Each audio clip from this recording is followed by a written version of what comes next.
Hi guys, welcome back to my channel, Edmond Mindaros, and for today's quick tutorial, and I'm going to show you guys on how to resolve if your USB ports are not working or not responding properly on your Windows 11 or Windows 10 computer. Alright, so without further ado, and let's go ahead. Ang first method na pwede natin gawin ay yung reinstall faulty device driver. Kung paano gawin yan, so dito lang si start menu, so right click ka lang. And then select mo lang dito yung device manager. So dito sa device manager, scroll down. And then select mo lang dito yung universal serial bus controller. I-click mo lang ito. And then next step ay kailangan mo lang i-update tong driver niya. So select mo lang itong pinakauna. And then right click. And then select mo lang dito yung update driver. And then pop up tong dalawang options na search automatically and browse my computer. So select ka lang dito. And then select lang natin tong search automatically. And then makikita mo dito na best drivers are already installed, right? And the next method na pwede natin gawin ay yung disable fast startup. Kung paano gawin yan. So dito lang sa searching bar ng ating computer. And then search mo lang dito yung control panel. And then click mo lang tong open. And then next ay click mo lang tong category. And then select mo yung large icon.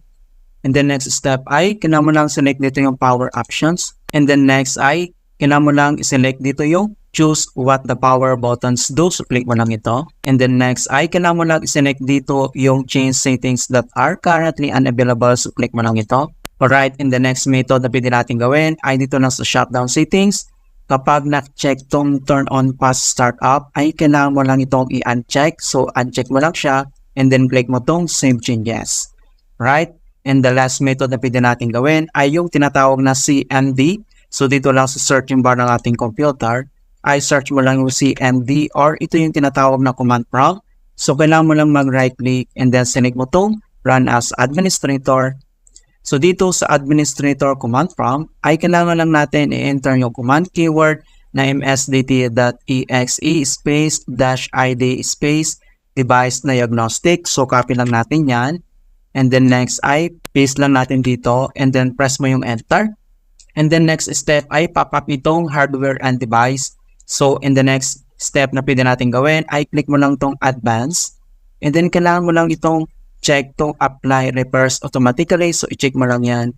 And then click mo itong next. And then wait natin na ma-complete yung detecting problems niya. Alright, so or complete na yung detecting problem. So kailangan lang natin ditong mag-restart yung PC natin.